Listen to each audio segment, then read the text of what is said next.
വെള്ളാപ്പള്ളി നടേശനെ നമ്മുടെ SNDP യോഗത്തിന്റെ general secretary സ്ഥാനത്ത് നിന്നും കോടതി തന്നെ പുറത്താക്കി. അപ്പൊ എന്തായാലും വെള്ളാപ്പള്ളി പുറത്തേക്ക് ഇറങ്ങുകയാണ്. അപ്പൊ ഇനി ഇങ്ങനെയുള്ള ഒരു സാഹചര്യം വരുമ്പോൾ തീർച്ചയായും അടുത്ത ചോദ്യം ഇനി ആര്? എന്തായാലും SNDP യോഗമുണ്ട്. SNDP യോഗത്തെ വിശ്വസിച്ച് നിൽക്കുന്ന ഒരുപാട് ശ്രീനാരായണീയരുണ്ട്. അപ്പൊ ഇവരെയൊക്കെ നോക്കണമല്ലോ. ഇനി ഈ പറയുന്ന വെള്ളാപ്പള്ളിക്ക് പകരം SNDP യോഗത്തിന്റെ തലപ്പത്തേക്ക് അല്ലെങ്കിൽ SNDP യോഗത്തെ ഇനി നയിക്കാൻ പോകുന്നത് ആർക്കായിരിക്കും? ഇനി അതിനുള്ള ഒരു സ്കോപ്പ് ഉണ്ടാവുക?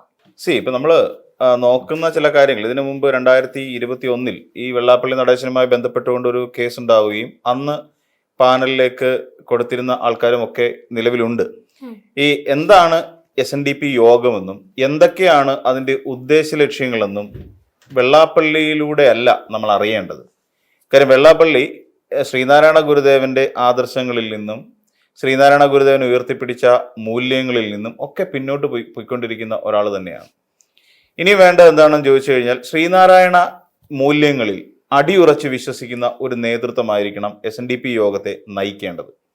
കാരണം എന്തുകൊണ്ടാണെന്ന് ചോദിച്ചാൽ, ഇപ്പൊ കഴിഞ്ഞ കാലങ്ങളിലൊക്കെ നമ്മുടെ നാട്ടിൽ പടർന്നുകൊണ്ടിരിക്കുന്ന ഒരു വലിയ വിദ്വേഷമുണ്ട്. ഇപ്പം വെള്ളാപ്പള്ളി നടേശൻ എന്ന് പറഞ്ഞ ഒരു പൊളിറ്റിക്കൽ ഗ്യാങ്ങിനൊപ്പം ചേർന്നിരിക്കുകയാണ്. അതായത് ഇവിടെ നാട്ടിലെ ഒരു സംഘപരിവാർ രാഷ്ട്രീയത്തിന്റെ ഒരു പ്രധാനപ്പെട്ട വക്താവ് എന്നുള്ള നിലയിലേക്ക് തന്നെ SNDP യോഗത്തിന്റെ ജനറൽ സെക്രട്ടറി മാറുന്നത് നമ്മൾ കണ്ടു. അതായത് നമുക്കറിയാം, സംഘപരിവാർ അജണ്ടയിൽ പ്രവർത്തിക്കുന്ന BDJS എന്ന് പറയുന്ന ഒരു പാർട്ടിയുടെ ചെയർമാന്റെ അച്ഛൻ എന്ന് പറയുന്ന ഒരാളായി അദ്ദേഹം വെള്ളാപ്പള്ളി നടേശൻ മാറുന്നു. അപ്പം BDJS എങ്ങനെയാണെന്ന് ചോദിച്ചു കഴിഞ്ഞാൽ, BDJS NDA എന്ന് പറയുന്ന ഒരു രാഷ്ട്രീയ മുന്നണിയുടെ ഘടകകക്ഷിയായിട്ടാണ് കേരളത്തിൽ നിൽക്കുന്നത്. അപ്പൊ എന്തിനായിരിക്കാം BDJS എന്ന് പറയുന്നൊരു പാർട്ടി രൂപീകരിച്ചത്? ഇന്നാട്ടിലെ ഈഴവരാതി പിന്നോക്ക വിഭാഗക്കാരുടെ ഏതെങ്കിലും തരത്തിലുള്ള ഉന്നമനത്തിന് വേണ്ടിയിട്ടായിരുന്നോ എന്നുള്ളൊരു ചോദ്യം നമ്മുടെ മുന്നിലുണ്ട്. അപ്പം അവിടെ ശരിക്കും അതിനു വേണ്ടിയിട്ടല്ല എന്നുള്ളത് നമുക്ക് പറയാൻ പറ്റുന്ന ഒരു ഉത്തരം അത് തന്നെയാണ്. എന്തുകൊണ്ടാണെന്ന് ചോദിച്ചു കഴിഞ്ഞാൽ, ഇവിടെ ഇപ്പം വെള്ളാപ്പള്ളി നടേശനെ സംബന്ധിച്ചിടത്തോളം അല്ലെങ്കിൽ തുഷാർ വെള്ളാപ്പള്ളിയെ സംബന്ധിച്ചിടത്തോളം ഇവിടെ LDF എന്നും UDF എന്നും പറയുന്ന രണ്ട് മുന്നണികളുണ്ട്. പ്രഖ്യാപിത നയം മതേതരത്വം തന്നെയാണ്. ഈ രണ്ട് മുന്നണികളുടെയും പ്രഖ്യാപിത നയം മതേതരത്വമാണ്. ഇപ്പൊ LDFന്റെ എടുത്ത് പരിശോധിച്ചാലും UDFന്റെ എടുത്ത് പരിശോധിച്ചാലും ഒരു മതേതര രാഷ്ട്രീയ പാർട്ടി എന്നുള്ള നിലയിൽ അറിയപ്പെടാൻ തന്നെയാണ് കോൺഗ്രസ് ആണെങ്കിലും CPM ആണെങ്കിലും ശ്രമിച്ചുകൊണ്ടിരിക്കുന്നത്. അപ്പോൾ അത് രണ്ട് മുന്നണികൾ, അവർ നേതൃത്വം കൊടുക്കുന്ന രണ്ട് മുന്നണികൾ ഈ സാഹചര്യത്തിൽ ഉള്ളപ്പോൾ ഒരു മതേതരത്വത്തെക്കുറിച്ച് അല്ലെങ്കിൽ മതത്തിന്റെ പ്രാധാന്യത്തിനപ്പുറം മനുഷ്യന് പ്രാധാന്യം നൽകിയ ശ്രീനാരായണ ഗുരുദേവന്റെ ആദർശങ്ങളിൽ അടിയുറച്ച് വിശ്വസിച്ചുകൊണ്ടിരുന്ന ഒരാളാണ് വെള്ളാപ്പള്ളി നടേശൻ എങ്കിൽ ഉറപ്പായും ഇതിൽ ഏതെങ്കിലും മതേതര മുന്നണിയിൽ തന്നെ പ്രവർത്തിക്കുമായിരുന്നല്ലോ. അല്ലെങ്കിൽ പ്രവർത്തിച്ചില്ലെങ്കിൽ തന്നെ ഏതെങ്കിലും ഒരു മതേതര മുന്നണിക്ക് അവർ ഒരു പിന്തുണ പ്രഖ്യാപിക്കുമായിരുന്നു. എന്നാൽ അങ്ങനെയൊന്നും ഉണ്ടായിട്ടില്ല. എന്നാൽ അതോടൊപ്പം തന്നെ എല്ലാ മതങ്ങളെയും ഒരുപോലെ കാണാൻ പഠിപ്പിച്ച ഒരാളാണ് ശ്രീനാരായണ ഗുരുദേവൻ. അപ്പം ഒരു ജാതി ഒരു മതം ഒരു ദൈവം മനുഷ്യന് എന്ന് പറയുന്ന ഒരു വലിയ ഒരു ആശയത്തെ നമ്മുടെ മുന്നിലേക്ക് അല്ലെങ്കിൽ ലോകത്തുള്ള എല്ലാ ജനങ്ങളിലേക്കും എത്തിക്കാൻ ശ്രീനാരായണ ഗുരുദേവന് കഴിഞ്ഞിട്ടുണ്ട് എന്നുള്ളതാണ് നമുക്കറിയാവുന്ന കാര്യം. അപ്പോൾ അങ്ങനെയുള്ള ശ്രീനാരായണ ഗുരുദേവന്റെ അടുത്ത വക്താവായി പ്രവർത്തിക്കേണ്ട ഒരു വ്യക്തി ഇന്നാട്ടിൽ കഴിഞ്ഞ കാലങ്ങളിൽ പുലർത്തി പോന്നിരുന്ന ഒരു വാചക കസർത്ത് എന്തായിരുന്നു നമുക്ക് എല്ലാവർക്കും അറിയാം. ഈ പറയുന്ന മലപ്പുറം പോലെയുള്ള ഒരു പ്രദേശത്തെ കുറിച്ച് മോശമായി അഭിപ്രായപ്പെടുക, മലപ്പുറത്തുള്ള മുസ്ലിങ്ങളെ കുറിച്ചും മുസ്ലിം ലീഗ് പ്രവർത്തകരെ കുറിച്ചും തോന്നിവാസം പറഞ്ഞു വരുത്തുക, ഇതൊരിക്കലും ഒരു മതനേതാവ് അല്ലെങ്കിൽ ഒരു സമുദായത്തിന്റെ, അതും വിശേഷിച്ച് വെറുമൊരു സമുദായം എന്ന് നമുക്ക് പറയാൻ പറ്റില്ല. കാര്യം മറ്റ് ഏതൊരു മതത്തെയും പോലെ അല്ല ഈഴവ സമുദായം. ആ ഈഴവ സമുദായത്തെ വഴികാട്ടിയ ഒരാളെന്ന് പറഞ്ഞാൽ എല്ലാവർക്കും പ്രിയങ്കരനായ അല്ലെങ്കിൽ എല്ലാവരുടെയും ഗുരുസ്ഥാനീയനായി നിൽക്കുന്ന ഒരു വ്യക്തിയാണ് എന്നുള്ള കാര്യത്തിൽ യാതൊരു സംശയവുമില്ല. അദ്ദേഹം പറഞ്ഞിട്ടുള്ള ആപ്തവാക്യങ്ങൾ, മഹദ്വചനങ്ങളെല്ലാം നമ്മൾ ഇന്ന് സംസാരിക്കുമ്പോഴും ഇനി ഒരു 100 വർഷം കഴിഞ്ഞ് സംസാരിക്കുമ്പോഴും അന്നും ഇന്നും എന്നും ഒരേ പ്രാധാന്യത്തോടെ നിലനിൽക്കുന്നവയായിരുന്നു എന്നുള്ളത് വാസ്തവമല്ലേ? അരുവിപ്പുറത്ത് ശിവപ്രതിഷ്ഠ നടത്തി കഴിഞ്ഞിട്ട് അദ്ദേഹം എഴുതി വെച്ചത്, ജാതിഭേദം മതദ്വേഷം ഏതുമില്ലാതെ സർവരും സോദരത്വേന വാഴുന്ന മാതൃകാസ്ഥാനമാണ് ഇത് എന്നാണ് അദ്ദേഹം അവിടെ ആലേഖനം ചെയ്തു വെച്ചത്. അപ്പൊ അതിന്റെ അർത്ഥം എന്താ? ജാതിഭേദമില്ല, മതദ്വേഷമില്ല, അല്ലെ, ഇതൊന്നുമില്ലാതെ എല്ലാവരും സോദരന്മാരെ പോലെ വാഴുന്ന ഒരു മാതൃകാസ്ഥാനം. അത് നമ്മൾ കേരളത്തെ മൊത്തത്തിൽ നമുക്ക് കാണാൻ കഴിയും. ഇപ്പൊ നമുക്കറിയാം, ഈ മൊണോലിസ അങ്ങനെ പറയുന്ന ഒരു പെൺകുട്ടി ഇവിടെ നമുക്കറിയാം കുംഭമേളയിൽ വളക്കച്ചവടം കൊണ്ടിരുന്ന ഒരു പെൺകുട്ടിയാണ്. ഫർഹാൻ എന്ന് പറയുന്ന അവരുടെ കാമുകരുമായി സ്വസ്ഥമായി ജീവിക്കാനും സ്വസ്ഥമായി വിവാഹം കഴിക്കാനും പറ്റിയ ഒരു ഇടമായി ഇവിടെ നമ്മുടെ കേരളത്തെ കണ്ടു. കേരളത്തിന്റെ സവിശേഷ സാഹചര്യം അതാണ്. ഇവിടെ വന്ന് ഇപ്പൊ നമ്മൾ വേറൊരു മതമൈത്രി നമ്മൾ നോക്കിയോ, വീണാ വിജയനെ വിവാഹം കഴിച്ചിരിക്കുന്നത് നമ്മുടെ മുഹമ്മദ് റിയാസ് എന്ന് പറയുന്ന ഒരാളാണ്. ഇപ്പൊ റഹീം എന്ന് പറയുന്ന ഒരാൾ വിവാഹം കഴിച്ചിരിക്കുന്ന ഒരു ഹിന്ദു പെൺകുട്ടിയാണ്. അപ്പൊ ഇങ്ങനെ മതമൈത്രിയുടെ ഒരു വലിയ സന്ദേശം ഉറങ്ങിക്കിടക്കുന്ന മണ്ണാണ് നമ്മുടെ കേരളത്തിൻ്റെത്. അപ്പൊ അങ്ങനെയുള്ള അവിടെ നിന്നുകൊണ്ട് ഈ മുസ്ലിം വിദ്വേഷത്തെ ഇങ്ങനെ പച്ചയ്ക്ക് വിളിച്ചു പറഞ്ഞ ഒരു നേതാവിനെ നമുക്ക് ആവശ്യമില്ല. നമുക്ക് വേണ്ടത് എന്താ?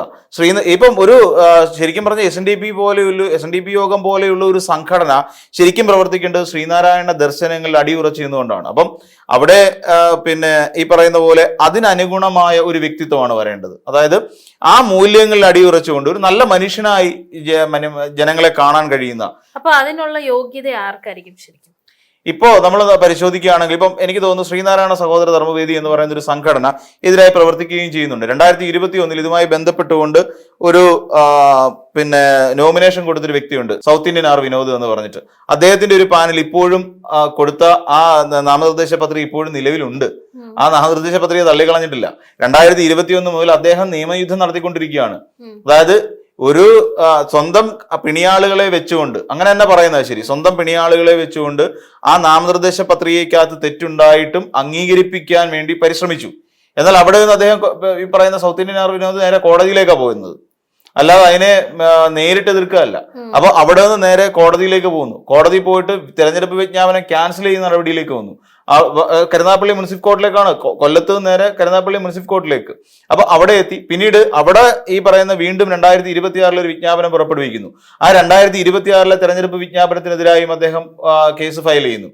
അപ്പൊ അതുകൂടി പരിഗണിച്ച് അപ്പം ആ ഒരു തെരഞ്ഞെടുപ്പ് പ്രക്രിയ തന്നെ കോടതി ക്യാൻസൽ ചെയ്യുന്നു. ഏറ്റവും ഒടുവിൽ ഈ ഗിടുതാപ്പം പൊക്കി പിടിച്ചുകൊണ്ട് നേരെ ഈ വെള്ളാപ്പള്ളി നടേശൻ നേരെ ഹൈക്കോടതിയിലേക്കാണ് പോകുന്നത്. ഇതിനെതിരായ അപ്പീൽ പോയതാണ്. അപ്പീൽ അവിടെ ചെന്ന് കഴിഞ്ഞപ്പോൾ എന്ത് സംഭവിച്ചെന്ന് ചോദിച്ചാൽ അത് വീണ്ടും അസാധുവാണെന്ന് പ്രഖ്യാപിക്കുന്ന ഒരു സാഹചര്യം ഹൈക്കോടതിയിൽ നിന്നുണ്ടായി. അപ്പൊ ഒടുവിൽ എന്ത് ചെയ്യുന്നു എന്ന് വെച്ച് കഴിഞ്ഞാൽ കോടതിയുടെ നിർദ്ദേശപ്രകാരം ആ വെള്ളാപ്പള്ളി നടേശന് തെരഞ്ഞെടുപ്പ് വിജ്ഞാപനം തന്നെ ക്യാൻസൽ ചെയ്യേണ്ടി വന്നു. വിജ്ഞാപനം തന്നെ ക്യാൻസൽ ചെയ്തുകൊണ്ട് വെള്ളാപ്പള്ളി നടേശൻ അവിടെ നിന്ന് രായ്ക്കരാമാണ് ഓടി രക്ഷപ്പെടുക ചെയ്തത്. അപ്പൊ അന്ന് തന്നെ അദ്ദേഹത്തിന് മനസ്സിലായി അദ്ദേഹം ഡിസ്ക്വാളിഫൈഡ് ആണ്, അയോഗ്യനാണ്. ഒന്ന് ആലോചിച്ച് നോക്കി, ഏതൊരു സംവിധാനത്തെയും അനാവശ്യമായി സ്വാധീനിച്ചുകൊണ്ട്, അത് പണമായിട്ടാണെങ്കിലും അല്ലെങ്കിൽ അദ്ദേഹത്തിന്റെ പദവി ഉപയോഗിച്ച്, ഇപ്പൊ പദവി എന്ന് പറയാൻ പറ്റില്ലെങ്കിൽ തന്നെയും പണം എന്ന് പറയുന്ന ഒരു വലിയ ശക്തിയാണ്. വെള്ളാപ്പള്ളി നടേശൻ എന്ന് പറയുന്ന ഒരാള് കേരളത്തിൽ ഗുരുവിന്റെ ഈ ഹിതത്തിന് വിപരീതമായി നിന്നുകൊണ്ട് പല ബിസിനസ്സുകളും നടത്തി, പല പ്രവൃത്തികളും നടത്തി, പല ചൂഷണങ്ങളും നടത്തി, പലതരത്തിലുള്ള നൊട്ടോറിയസ് ആയിട്ടുള്ള പല ആക്ടിവിറ്റീസും നടത്തിയിട്ടൊക്കെ തന്നെയാണ് വെള്ളാപ്പള്ളി നടേശൻ ഇന്ന് കാണുന്ന ആ ഒരു വെള്ളാപ്പള്ളി നടേശൻ എന്ന് പറയുന്ന ഒരു ഇമേജ് ഓറ ക്രിയേറ്റ് ചെയ്ത് വെച്ചിരിക്കുന്നത്.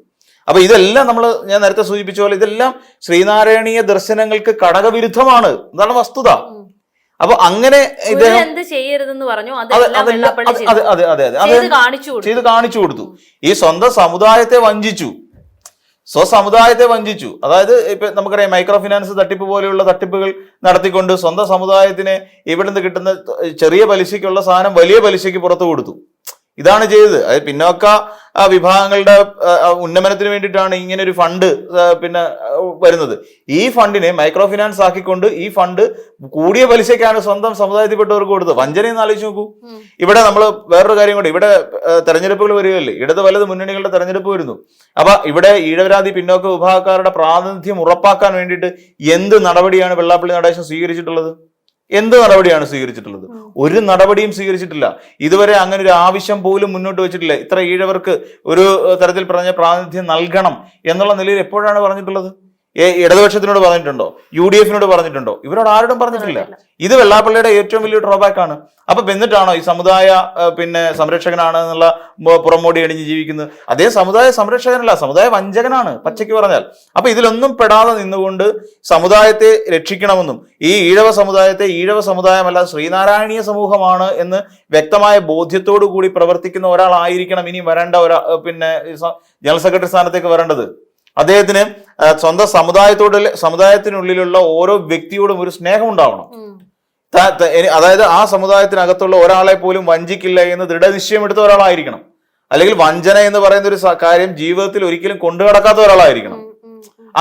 അങ്ങനെയൊക്കെയുള്ള ഒരാളായിരിക്കണം ഇനി സംസ്ഥാന ജനറൽ സെക്രട്ടറി സ്ഥാനത്തേക്ക് വരാൻ ഉതകുന്ന അല്ലെങ്കിൽ വരാൻ യോഗ്യതയുള്ള ഒരാളെന്ന് പറഞ്ഞാൽ. എനിക്ക് തോന്നുന്നു ഈ സൗത്ത് ഇന്ത്യൻ ആർ വിനോദ് എന്ന് പറയുന്ന അദ്ദേഹത്തെ സംബന്ധിച്ചിടത്തോളം അദ്ദേഹം പലപ്പോഴും എടുത്തിട്ടുള്ള ചില നിലപാടുകളുണ്ട്. ഇപ്പൊ ശ്രീനാരായണ സഹോദര ധർമ്മവേദിയുടെ ജനറൽ സെക്രട്ടറി ആയിട്ടിരിക്കുന്ന അദ്ദേഹം പലപ്പോഴും എടുത്തിട്ടുള്ള നിലപാടുകളുണ്ട്. പലപ്പോഴും ഈ എന്തിനേറെ അദ്ദേഹം വെള്ളാപ്പള്ളി നടേശന്റെ കാര്യത്തിൽ പോലും പ്രതികരിക്കുന്നതിനകത്തൊരു മിതത്വം പാലിച്ചിട്ടുണ്ട്. അതായത് സ്വന്തം സമുദായത്തിൽപ്പെട്ട പിന്നെ എന്താ പറയാ ഒരു പിന്നെ മനുഷ്യനാണ് എന്നുള്ള ഒരു മാനുഷിക പരിഗണന കൊടുത്തുകൊണ്ട് തന്നെയാണ് അദ്ദേഹത്തിന്റെ ഓരോ വാക്കുകൾ നമ്മൾ ശ്രദ്ധിച്ചു നോക്കിയാൽ മനസ്സിലാവും. അതോടൊപ്പം തന്നെ അദ്ദേഹം പറയുന്ന ഓരോ കാര്യങ്ങളിലും ഈ പറയുന്ന ശ്രീനാരായണീയ ദർശനങ്ങളെ എപ്പോഴും അദ്ദേഹം ഒന്ന് മുന്നിലേക്ക് എടുത്ത് കാട്ടാറുണ്ട്. നമ്മൾ പലപ്പോഴും അദ്ദേഹത്തിന്റെ വാക്കുകളിലൂടെ കടന്നു പോകുമ്പോൾ, അദ്ദേഹം പറയുന്ന കാര്യങ്ങളിലൂടെ നമ്മൾ കടന്നു പോകുമ്പോൾ നമുക്ക് മനസ്സിലാവുന്ന കാര്യം അതാണ്. പലപ്പോഴും ഏതൊരു വിഷയത്തെ അദ്ദേഹം സമീപിക്കുമ്പോഴും, ഇപ്പം വെള്ളാപ്പള്ളി നടേശൻ ഈ മലപ്പുറത്തിനെതിരായി മുസ്ലിങ്ങൾക്കെതിരായി ഒരു പരാമർശം നടത്തിയപ്പോൾ പോലും അദ്ദേഹം പറയാൻ ശ്രമിച്ചത് ജനാധിപത്യ വിരുദ്ധമാണെന്നോ അല്ലാന്നുണ്ടെങ്കിൽ ഇങ്ങനെ ഒരു പറഞ്ഞത് അദ്ദേഹം നീചനായതുകൊണ്ടാണ് എന്നല്ല അദ്ദേഹം പറഞ്ഞത്. ഈ ശ്രീനാരായണ ദർശനത്തിന് വിപരീതമായ ധ്രുവത്തിലൂടെയാണ് വെള്ളാപ്പള്ളി നടേശൻ കടന്നു പോകുന്നത് എന്നാണ് പറഞ്ഞത്.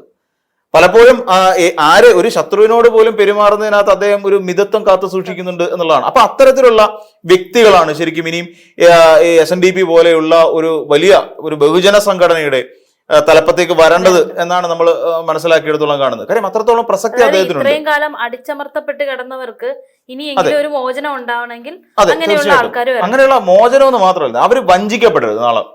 നാളെ ഒരു സമയത്ത് ഇതുവരെ വഞ്ചനയുടെ അല്ലെങ്കിൽ വഞ്ചിതരായിക്കൊണ്ടിരിക്കുകയായിരുന്നു അവരെല്ലാവരും ഒരു തരത്തിൽ അല്ലെങ്കിൽ മറ്റൊരു തരത്തിൽ. ഇപ്പം നമ്മൾ ആലോചിക്കണ്ട, ഇപ്പം ഒരു സംഘടന എന്ന് പറഞ്ഞാൽ എന്തിനു വേണ്ടിയാണ്? ഒരു സംഘടനയെ പണം ഉണ്ടാക്കാൻ വേണ്ടിയിട്ടുള്ള ഒരു ഇൻസ്റ്റിറ്റ്യൂഷനായി കാണുന്നിടത്താണ് പ്രശ്നം.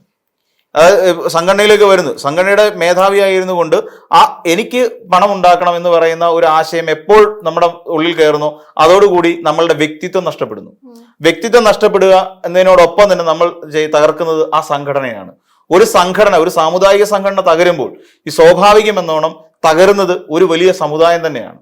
അപ്പൊ ഈ ഒരു തോന്നലുണ്ടാവണം. ഏതൊരു സമുദായ സംഘടനയുടെയും തലപ്പത്തേക്ക് ഒരു നേതാവ് എത്തിക്കഴിയുമ്പോൾ ഇത് എൻ്റെ ഒരു കറവപ്പശു അല്ലെന്നും പകരം എന്നെ പ്രതീക്ഷിച്ചുകൊണ്ട് ഞാൻ മുന്നിൽ നിന്നുകൊണ്ട് പ്രവർത്തിക്കുകയും അവർക്ക് വേണ്ട കാര്യങ്ങൾ ചെയ്തു കൊടുക്കുകയും ചെയ്യാൻ വേണ്ടിയിട്ടാണ് അവരെന്നെ നിയോഗിച്ചിരിക്കുന്നത് എന്നുള്ളൊരു ബോധ്യം ഉണ്ടാവണം. ഞാൻ നേരത്തെ പറഞ്ഞ പിന്നെ സൗത്ത് ഇന്ത്യ വിനോദ് എന്ന് പറയുന്നത് അദ്ദേഹത്തിന് ആ ഒരു ക്വാളിറ്റി ഉണ്ട്. ഞാൻ മനസ്സിലാക്കിയെടുത്തുള്ളൂ. വ്യക്തിപരമായി നമ്മൾ മനസ്സിലാക്കുമ്പോഴും അദ്ദേഹത്തിന് ആ ഒരു ക്വാളിറ്റി ഉണ്ട്. ഞാൻ സമുദായത്തിൽ നിന്നും ഒന്നും എടുക്കുന്നില്ല, ഞാൻ സമുദായത്തിൽ നിന്നോ അല്ലെങ്കിൽ സമുദായ സംഘടനയിൽ നിന്നോ ഞാനൊന്നും എടുക്കുന്നില്ല. എന്നാൽ സമുദായത്തിലുള്ളവരെയും സമുദായത്തിൽ ഉൾപ്പെട്ടവരെയും എന്നാൽ കഴിയുന്ന വിധം എനിക്ക് അല്ലെങ്കിൽ സഹായിക്കണം എന്നുള്ളൊരു തോന്നലാണ് അദ്ദേഹത്തെ നയിക്കുന്നത്. അപ്പൊ അങ്ങനെയുള്ള തോന്നലുള്ളവരായിരിക്കണം എപ്പോഴും ഈ പറയുന്ന ഒരു സമുദായ സംഘടനയുടെ തലപ്പത്തേക്ക് വരേണ്ടത്. അല്ലാതെ അവരെ ചൂഷണം ചെയ്തുകൊണ്ട് അവരിൽ നിന്ന് കാശ് പിടുങ്ങിക്കൊണ്ട് ജീവിക്കുന്നവരൊന്നും ഈ പറയുന്ന വെള്ളാപ്പള്ളി നടേശനെ പോലുള്ളവർ ഒരിക്കലും പാടില്ലാത്തവരാണെന്നേ, ഒരിക്കലും യോഗ്യരല്ല. ശരിക്കും പറഞ്ഞാൽ യോഗ്യത എന്ന് പറഞ്ഞാൽ നിയമപരമായിട്ടുള്ള അയോഗ്യതയാണ് ഇപ്പോൾ കോടതി കൽപ്പിച്ചിരിക്കുന്നത്. പക്ഷെ അദ്ദേഹം നിയമപരമല്ലാതെ ധാർമ്മികമായി അദ്ദേഹം ആക്കപ്പെട്ടിട്ട് തന്നെ ഏകദേശം കാലങ്ങൾ എത്രയായി, പതിറ്റാണ്ടുകളായി. ധാർമ്മികമായുള്ള അയോഗ്യതയുണ്ട്. നമുക്ക് രണ്ടു തരത്തിലാണല്ലോ അയോഗ്യത. ഒന്ന് നിയമപരമായുള്ള അയോഗ്യതയുണ്ട്, നിയമപരമായ യോഗ്യതയും അയോഗ്യതയുമുണ്ട്. ധാർമ്മികമായ യോഗ്യതയും അയോഗ്യതയുമുണ്ട്.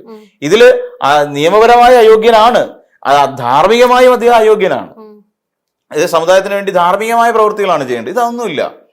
ഇപ്പൊ അതേസമയം ഈ പറയുന്ന ശ്രീനാരായണ സഹോദര ധർമ്മവേദിയായിട്ട് ബന്ധപ്പെടുത്തി നോക്കുള്ളൂ. അവര് ശരിക്കും എന്തുകൊണ്ട് ഇങ്ങനെ ഒരു സംഘടന രൂപീകൃതമായി എന്നുള്ളതിനെ കുറിച്ച് നമ്മൾ ആലോചിക്കണം.